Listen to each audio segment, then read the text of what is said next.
बाबा तव्हां आखिर काके होतू के वञण छो ॾिनो? जेसीं ताईं आउं अचां तव्हां हुनखे रोके रखो आहे। ओ बाबा असां होतूअ खे ॾाढियूं मिनथूं कयूंसीं, वॾियूं मिनथूं कयूंसीं बाबा, पर पंहिंजे ज़िद तां लथो कोन।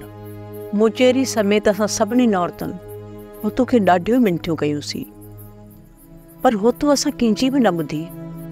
बेचारी नाज़ा ॾाढी उदास हुई, हू त हितां वञण जो नालो बि न पई वठे। चयोसींसि त रांझण वियो आहे त कुझु न कुझु ज़रूरु खणी ईंदो।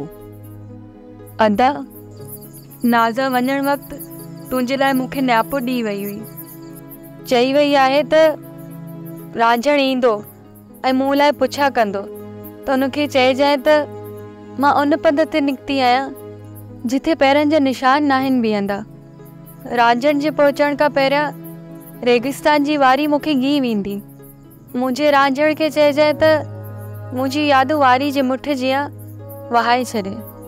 हुन चरीअ खे कहिड़ी ख़बर त हूअ मुंहिंजे लाइ वारीअ जी मुठ न, पर मुंहिंजी दिलि मथां उकरियल रत जूं उहे लकीरूं आहिनि जेके मुंहिंजे पूरे वजूद में गर्दिश कनि पियूं। हिन साह जे सॻे टुटण सां छा हूअ मूंखां विसरी वेंदी? जेकॾहिं हूअ विसरी वई त रांझन बि मरी वेंदो। बाबा पोताक ते वेही वेही थकजी पियासीं, हाणे हितां आहियां घरनि जे साम्हूं, अञा ताईं त केरु मानी वारो ज़ाहिर ई कोन्हे। बुख लॻी आहे बा।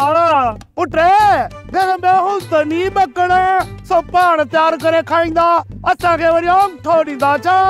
जेकॾहिं न हुजनि त पोइ असांखे हिते बि बुख ते रहणो पवंदो छा? अरे बाबा बूढ़ो थई न गीते में जेॾी महिल बुख लॻई त पियो चटीस।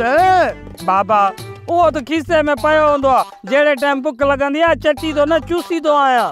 अरे रोटी पहुचे थो, उनखां पुछूं था त कुझु तयारु कयो अथनि या हे बि बुख ते आहियो? मूंखे ख़बर आहे तव्हां मानी जो पुछंदा हूंदो।